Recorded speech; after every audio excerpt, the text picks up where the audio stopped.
اس کو کیسے سدھارا جائے، اس جگہ بیٹھ کر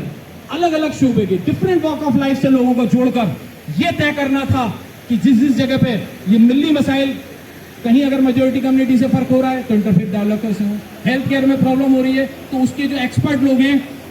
ان سے کیسے رائے لی جائے اور کیسے گورنمنٹ سے مل کر اس کو حل کیا جائے۔ اور باقی ایجوکیشن کی جو پرابلمس ہیں،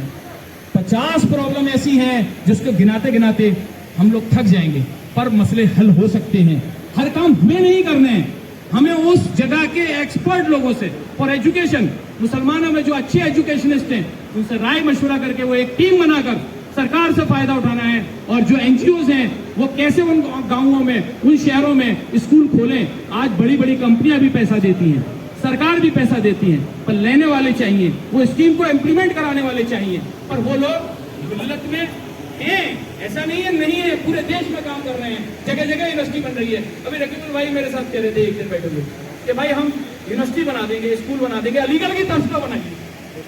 زمین میں الاٹ کرا دوں گا، میں دلوا دوں گا۔ تو اس طرح کے ذہن رکھنے والے پورے دیش میں لوگ موجود ہیں، پر رائٹ ڈائریکشن اس چیز، ایکسپرٹ ٹیم جو اسلامک سینٹر سے بیٹھ کے کام ہونا تھا، ہر چیز کی expert team, for example education, health care, export, پورے ویسٹرن یو پی سے لے کر پورے دیش میں جگہ جگہ مسلمان اچھے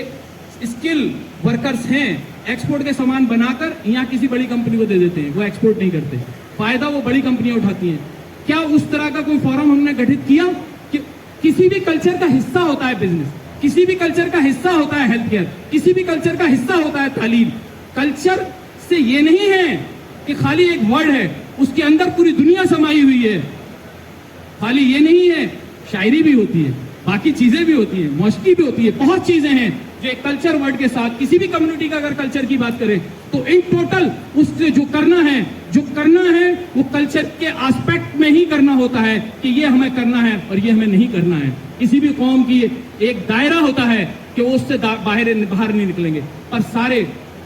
فائنینشیل مسائل ہوں، بزنس ہو، ایک چھوٹا سا فار ایگزامپل اس دیش کے اندر مسلمانوں کی 1400 سال کی ہسٹری ہے، کیا ایک کونا وہاں پر میسر نہیں ہے اسلامک سینٹر پہ جو وہاں میوزیم بنایا جا سکے جس میں یہ دکھایا جا سکے یہ تاریخی چیزیں؟ 1400 سال میں تو بہت بڑا کلچرل ہسٹری ہے ہماری، پورا بڑا ہیریٹیج ہے، نہیں بنایا گیا۔ میرا یہ وعدہ ہے کہ ایک کونا میں ہیریٹیج مسلم 1400 سال میں جو ہسٹری ہے اس دیش کی، اس کے لیے رکھوں گا۔ جو مسلمانوں سے اچھے ریلیشن رہے ہیں اس کے لیے ایک سیکشن ہونا چاہیے کہ ہمارے ہاں اگر ہم پہ الزام ہوتا ہے کہ جب شاشک آپ کے تھے تو یہاں بدتمیزی ہوئی، اچھے کام بھی ہوئے،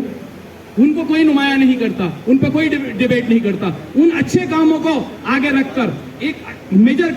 جو میجورٹی کمیونٹی سے اس سے گڈ ریلیشن۔ 85 چیزیں میں ایسی ہیں جو میں سوچتا ہوں اور گھبرا جاتا ہوں کہ کام بہت ہے، پر ہمارے پاس نہ تو ادارے ہیں نہ اس طرح کا سموہ ہیں۔ ایک اسلامک سینٹر کے جو ممبرس ہیں انہیں دیکھ کے مجھے بڑی توقع ہوتی ہے، بڑے اچھی ممبرشپ ہے، ہندوستان کے ہر شہر سے، ڈفرینٹ واک آف لائف سے ایک اچھا ممبر، ایک سے ایک اچھا کام کرنے والا، ایک سے ایک اچھا بزنس مین، ایک سے اچھا ایجوکیشنسٹ، ایک سے ایک اچھا ڈاکٹر اس کا ممبر ہے، پر ان کا صحیح استعمال کیسے ہو اس پہ سوچا ہی نہیں گیا۔ اس پہ سوچنا ہے کہ ان کی صحیح اہلیت کا،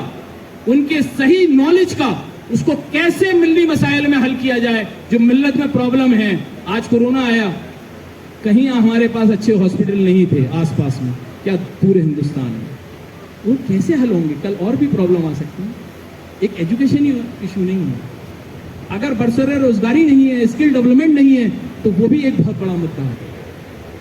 کلچر سے ایک مراد خالی یہ نہیں ہوتی کہ نام ہے کہ وہ شاعری ہوگی یا وہ صرف ایجوکیشن کی بات، ساری ٹوٹل کمیونٹی پرابلمس۔ ایک ترقی یافتہ قوم، ایک ترقی یافتہ کوئی بھی سماج ہوگا، ریلیجن ہوگا، اس کا کلچر میں ہر چیز ہوگی۔ وہی میں چاہتا ہوں، وہی ایمس اینڈ آبجیکٹو تھے، اگر ہم صحیح سے پڑھیں تو اس میں ساری چیزیں کور ہیں۔ انشاءاللہ آپ لوگوں نے موقع دیا مجھے تو ان ساری چیزوں پہ جتنا بھی کام کر پایا میں کام کروں گا۔ اور دوسری بات اور بولنا چاہتا ہوں کہ ایک سینٹر میں اسلامک سینٹر ہے ایک دہلی کے اندر، اس کے برانچز ہر اسٹیٹ کیپٹل میں ہونے چاہیے۔ پہلے 5 سال کے اندر انشاءاللہ 5 برانچیں دیش کے الگ الگ اسٹیٹ کیپٹلز میں کھلواؤں گا، پوری کوشش کروں گا۔ اور جو کام ممبرز، ووٹرز جو ہیں آج کے ڈیٹ میں جو اسلامک سینٹر کے، اور جو نان ووٹرز ہیں جو ملی مسائل پہ کام کرتے رہتے ہیں، سوشل سروس کرتے رہتے ہیں، این جی اوز ہیں، ان سے رائے لے کے جو اچھی رائے ہوگی اس پر بھی کام کروں گا. بہت بہت شکریہ آپ